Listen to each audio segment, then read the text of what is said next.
Hi, good morning, and welcome to the Impact on FinTech TV. I'm your host, Jeff Gitterman. I'm joined this morning by Esther Pan Sloane. Esther is the Managing Director of Eyre Street Capital. Esther, welcome to the show. Jeff, always a pleasure. You're also a longtime friend, so I don't want to pretend on camera that we don't know each other a long time. We met at the UN years ago, where you were doing incredible work on private partnership and blended finance, and it's just interesting now to see you in the private market side of the world. Tell me a little bit about your journey from the UN into the private market space and impact in general. Absolutely. Well, before the UN, I was actually a U.S. diplomat. So I was on the team, the U.S. team that helped negotiate the Sustainable Development Goals, which are a UN roadmap for peace and prosperity for the world that you've been very engaged with, and one of the first, actually, in the finance world to seriously engage. So thank you very much. Welcome. And that was a long process. It was 3 years of negotiating with 193 states, and we were all so excited when it was adopted in 2015. And then the question was, now what? Yeah. Right? What do these words on paper mean to anybody in the world? A lot of pretty pins. A lot of pretty pins, nice colors in the boxes, but how is this going to help anyone who's poor or help a woman send her child to school? That there's actually no practical effect if you don't execute it. And what you need to execute an agenda like that is money. So then I went to a UN agency, which was working to attract private sector capital to the poorest 46 countries as the most effective way to fight poverty, to help people earn money and keep it. And we did some interesting experiments there with blended finance, thank you, trying to use public sector money to attract private sector money to direct investment flows into these poorer countries. And after a while, it became evident that the UN does not own any assets. It does not direct assets. And so a lot of the discussion in the multilateral sphere about what to do about investment flows are just talking amongst peers who do not have the ability to direct flows of capital. So then it made more sense to go to the asset owners or the asset managers and try to affect change from that side. So I joined Avenue Capital Group in 2022. They had an environmental private credit fund. And then our team from that our group from Avenue Capital spun out with our first environmental private credit fund. And now we're a firm called Eyre Street Capital. And we are raising a second fund, hoping to hit $800 million. So I want to go even further back, though. So yes, you were an ambassador, but diplomat, sorry. But what drove you into this side of the world? It's always good for, I think, the audience to understand, especially younger people that get to see the show. Why does someone make a decision to go into the world of helping and ultimately helping with capital versus just taking advantage of the capital markets and using your incredible brains to just make money? Where did that divergence happen for you? Yeah, I was never interested in making money. It was never a goal for me. I studied English literature and peace studies, so I studied English and international relations, and I was always really interested in how countries work, right? Countries and systems, that markets are set up certain ways. You know, I studied in East Germany, I studied in Germany, and we had a professor who'd been in East Germany, and he would tell us about the command economy and why it's inefficient because he had run it. So he was saying it's very inefficient to set prices, and I can tell you why. So when you realize that markets and economies are just ways to set up how people engage with each other and trade goods and try to live life, and that there have been many ways of doing this over, many thousand years of history, it's very interesting because it shows you what people value and what societies value. So working on the development side, it showed that, you can have the best intentions in the world, but your tools may not be effective. And I think we have seen that capitalism, with all of its flaws, is the most effective tool that's ever been invented in all of these economic systems to help people reach prosperity. Yeah. With the right guidelines, with the right guardrails on it. So it became very clear that giving countries money over many years since the post-war period did not help them leave poverty. But really what helped was structural change, reforming markets, and allowing people to earn money and keep it. And then what drove me into diplomacy was I had been a journalist. And so I was writing a lot about international affairs, and that was fun. It was having a front row seat to what was happening. But after a while, you start to see, there's a game that's happening, or there's this mechanism that's happening in the world. I can write about it and tell people about it, or I can play. And if I don't play, someone else is going to take the ball, and they may take it somewhere I don't like. Right. And then this gain might look like something that I don't agree with, or create a world that I don't think is the best way to structure society so that the most people can thrive. And so that's what made me take the foreign service exam. Awesome.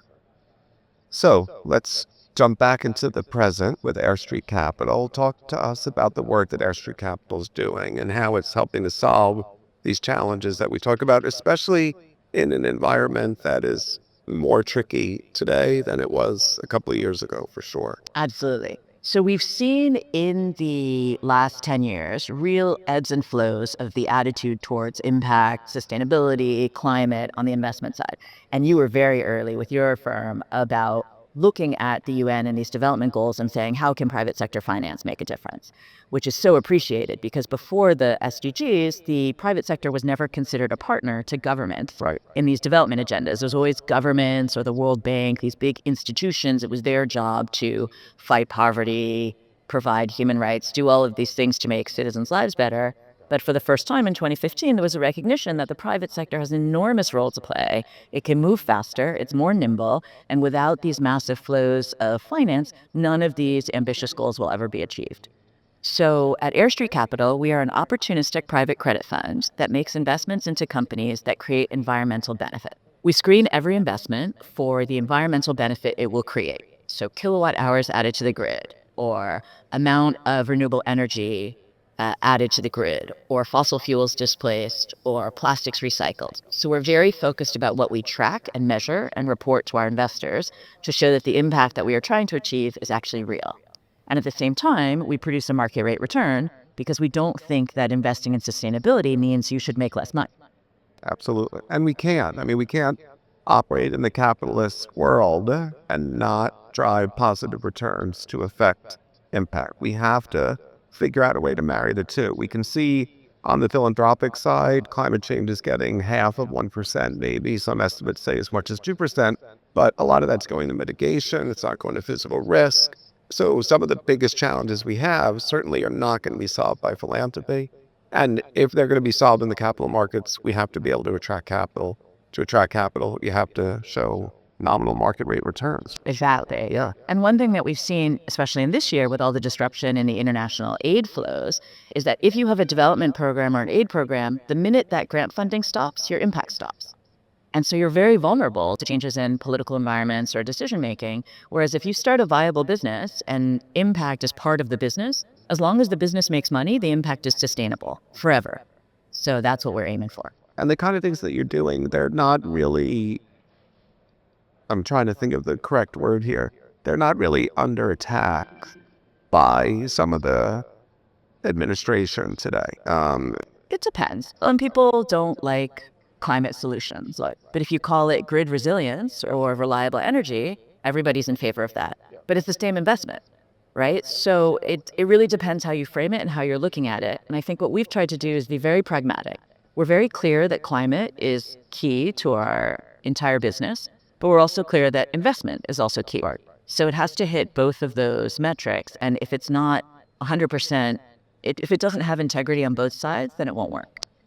It's interesting because we focus a lot on the same things that you do, more in the public markets where you're operating on the private market side. But we started doing this in a world where AI was not a factor. And now we're both sitting in a world where AI and energy demand because of AI is driving a totally different world than we lived in 5 years ago. How is that impacting the work that you're doing? It's tremendous. So the rise of data centers and the energy demand and water demand of AI is pretty much on everyone's minds. And so if you're in this area, you're seeing proposals and deals for AI data centers everywhere. And you see some pitches that seem slightly implausible, like 100% renewable energy to fund my data center, or closed loop water so it will not take a drop of groundwater from the surrounding community. And those seem highly optimistic. But at the same time, there's really fantastic technological progress being made on how you can provide behind the meter solutions or distributed energy solutions, or you have the hyperscaler pay to create a new and upgraded grid so that when they build their data center, they are not drawing from the existing old, overloaded power grid that's serving all the citizens, but then they pay the cost to upgrade the grid to provide the energy that they need. So there are good solutions happening, but because it's happening so fast, it feels very overwhelming to some people. Yeah, for sure. It's also interesting because it goes into whether the AI growth projections are actually real. Because can the data centers be built and scale as fast Will as the the energy be? projections are? Right. Will the energy be there? Will the water be there? It's becoming an issue, I think, that's starting to bubble up. Some people are talking about it in the marketplace, but it doesn't seem to be reflective in the stock price these days. Right. What about things like nuclear and geothermal? Are you looking into those areas? We like geothermal. We've looked at it. We haven't made a geothermal investment yet. Nuclear is very promising, but the time frame to market is very long. And our investment period is 4 years. So we're a credit fund. We hold loans for 2 to 5 years.